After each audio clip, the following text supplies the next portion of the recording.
toutes et à tous et bienvenue à cette série des mots et des notes. Je suis sûr que vous vous êtes posé à un moment ou à un autre la question de la signification d'un mot musical ou d'une expression musicale. Commençons tout de suite avec a cappella.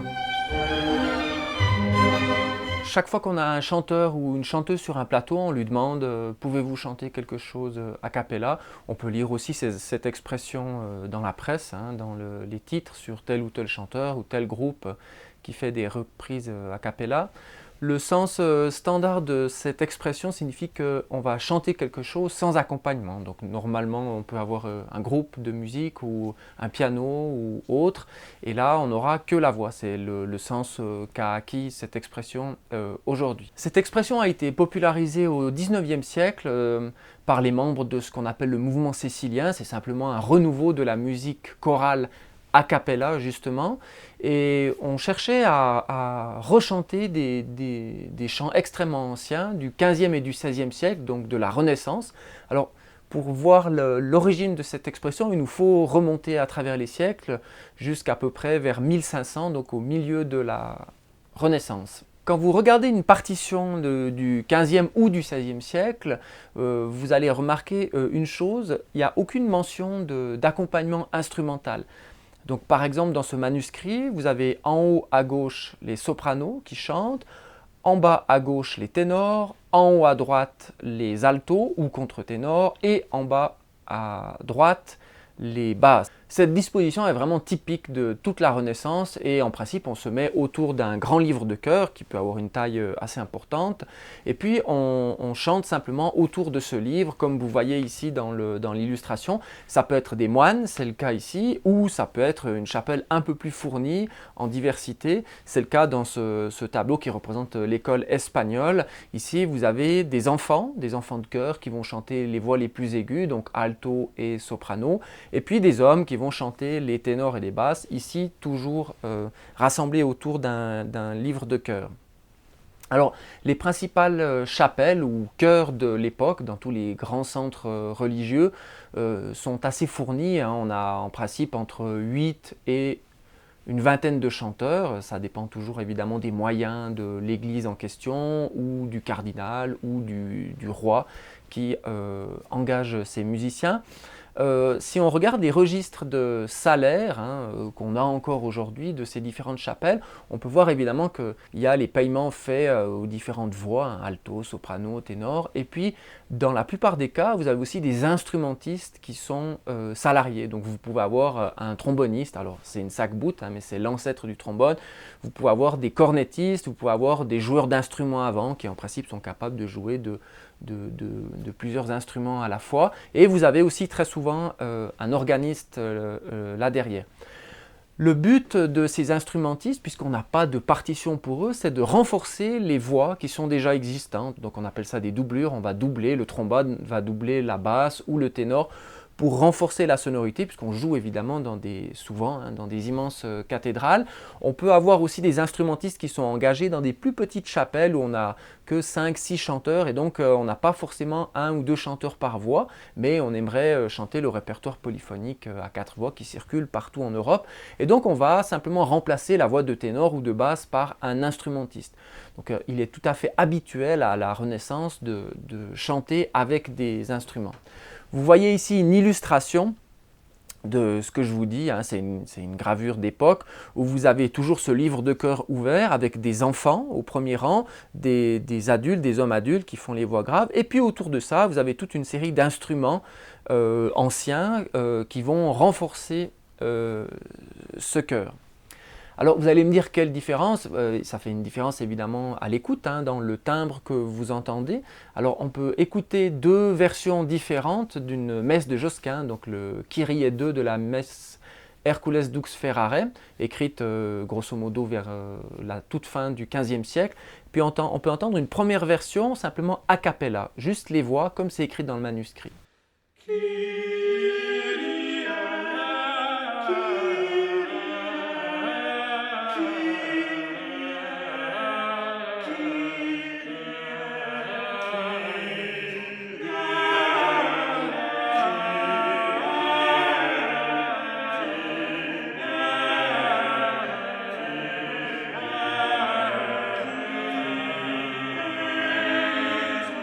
Voilà, vous avez entendu ici simplement des voix, hein, donc soprano, alto, ténor, basse, si on part de l'aigu jusqu'au grave.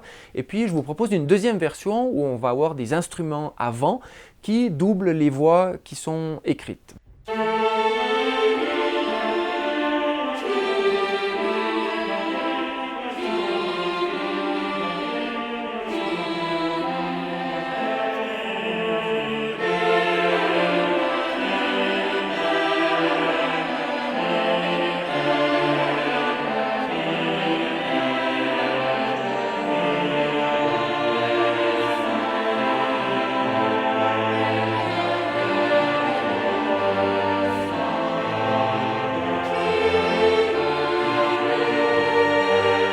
Voilà, vous voyez que contrairement à ce qu'on pensait au XIXe siècle, ou ce que pensaient certains au XIXe siècle, la musique de la Renaissance, elle se chante assez régulièrement, voire normalement, avec des accompagnements d'instruments, ça peut être des instruments ou l'orgue qui renforce ça. Donc on peut se demander, mais pourquoi on a cette expression chanter a cappella? En réalité, c'est une expression qui existait déjà à la toute fin du XVIe siècle et elle se réfère à une institution précise. C'est une sorte d'abréviation. Chanter a cappella, c'est en vrai chanter al modo della Cappella Sistina ou à la manière de la chapelle Sixtine. Alors on va voir que cette chapelle-là, elle est particulière. L'expression chapelle recouvre évidemment le mot chœur, hein. C'est évidemment un endroit, mais c'est aussi le chœur de musiciens qui se produit dans une chapelle, une cathédrale ou une basilique. La chapelle Sixtine, elle trouve ses origines au milieu du XVe siècle, grosso modo, quand la papauté revient à Rome, hein, puisqu'elle était en Avignon auparavant. Et puis, évidemment, il faut des chanteurs hein, pour accompagner les liturgies de la messe et puis des heures aussi pour le pape. Et donc, on a un chœur qui fait ça et qui chante dans la Cappella Parva, qui a été restaurée par un pape et donc qui s'appelle aujourd'hui la Cappella Paolina, qui est une très belle salle hein, dans les musées du Vatican. C'est dans cette Cappella Parva qu'avaient lieu les conclaves pour l'élection d'un nouveau pape et puis aussi les célébrations religieuses privées données pour le pape en présence des chanteurs. Le pape Sixte IV a décidé d'inaugurer une nouvelle chapelle dans les palais privés qui était à l'emplacement de ce qu'on appelait la Cappella Magna, donc la grande chapelle, qui était un édifice plus grand que l'ancienne Cappella Parva. Et ce pape Sixte IV a donc demandé la restauration de cet ancien lieu qui est devenue du coup la chapelle Sixtine. Elle porte le nom de ce pape et elle a été inaugurée en 1483. Vous voyez ici une image hein, que tout le monde connaît évidemment avec les fresques de Michelangelo. Si on regarde le détail à l'intérieur, vous voyez au fond ici, vous avez quelque chose qui sort du mur, d'accord? Et si on s'approche encore de plus près, vous voyez, on a une sorte de tribune avec un pupitre. Et donc c'est là que se tenait le chœur de la chapelle Sixtine pour les services privés du pape. Vous voyez ici une représentation picturale hein, qui est plus récente avec les chanteurs hein, autour du pupitre. Et puis ici, vous avez une photo d'un groupe, hein, les Thalis Schola, qui se sont produits aussi dans cette chapelle. Vous remarquez peut-être qu'il n'y a pas d'orgue hein, dans cette chapelle Sixtine. Et c'est une des particularités disons, une directive musicale liée à cette Cappella Sistina. C'est un, pas d'orgue, et puis deux, pas de doublure par les instruments. Donc les instruments n'avaient pas le droit de jouer à la Cappella Sistina. La raison, elle est plutôt théologique que musicale, puisqu'en réalité, le pape était le représentant du Christ sur terre, et donc la Cappella représentait le chœur d'ange qui était au pied du trône du Christ, hein, que vous voyez dans de très nombreux tableaux, hein, les anges chanteurs. Et donc il n'est fait aucune mention dans les textes bibliques d'instruments qui accompagnent ces chœurs d'anges. Et du coup, on ne veut pas que ces chœurs soient accompagnés par des instruments. C'est la caractéristique principale du style de ces pièces écrites pour la Cappella Sistina, c'est qu'elles sont justement a cappella dans le sens moderne du terme, puisqu'elles n'ont pas d'accompagnement ni à l'orgue ni aux instruments. Qui chante cette polyphonie? Alors c'est comme dans d'autres chapelles, les hommes pour les voix graves, basses et ténors. C'est des falsettistes pour les voix d'alto, donc c'est des hommes qui chantent très très haut, c'est un peu une sorte contre-ténor d'aujourd'hui. Et puis dans les voix aiguës, on a aussi des falsettistes mélangés avec des castrats. Alors c'est l'Église catholique qui a débuté cette mode d'utilisation des castrats qu'on retrouve plus tard dans l'époque baroque pour les opéras, mais ça naît vraiment là, c'est une tradition italienne et espagnole.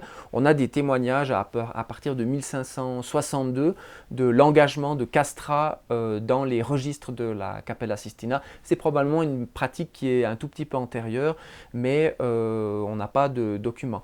La raison, elle est assez simple aussi, c'est que les femmes étaient interdites de chanter cette musique religieuse-là dans certains centres précis, et notamment la chapelle Sixtine à Rome. À côté de cette Cappella Sistina, on va avoir le développement d'un deuxième chœur au Vatican, qui lui va servir aux célébrations à Saint-Pierre, donc à la grande basilique attenante au palais du Vatican. Et cette nouvelle chapelle, elle va s'appeler la Cappella Giulia, du nom de Jules II, qui est le fondateur de cet nouvel ensemble vocal. Alors la Cappella Giulia ne sert que lorsque les cérémonies ne sont pas présidées par le pape. Le pape est toujours accompagné de la Cappella Sistina, qui est en vrai la chapelle papale, donc qui est celle qui officie chaque fois que le pape préside la célébration. Et donc dans le cas où c'est le cardinal qui officie à Saint-Pierre, c'est la Cappella Giulia qui chante.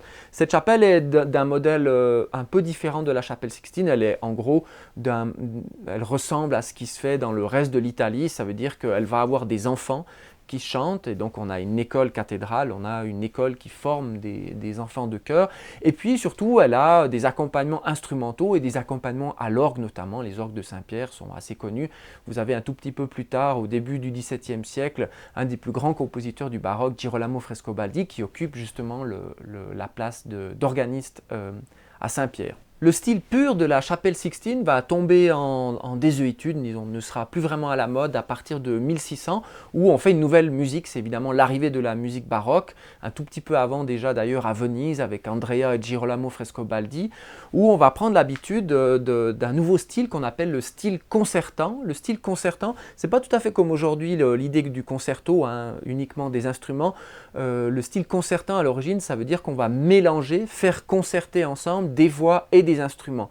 Donc on va avoir cette habitude d'avoir plusieurs chœurs, un chœur d'instruments, un chœur de solistes et un chœur de voix toutes simples qui dialoguent ensemble. Et donc chez Gabrieli, ce chœur de voix toutes simples, sans doublure, s'appelle justement la Cappella ou Cappella dei Cantori, comme vous voyez ici sur cette illustration.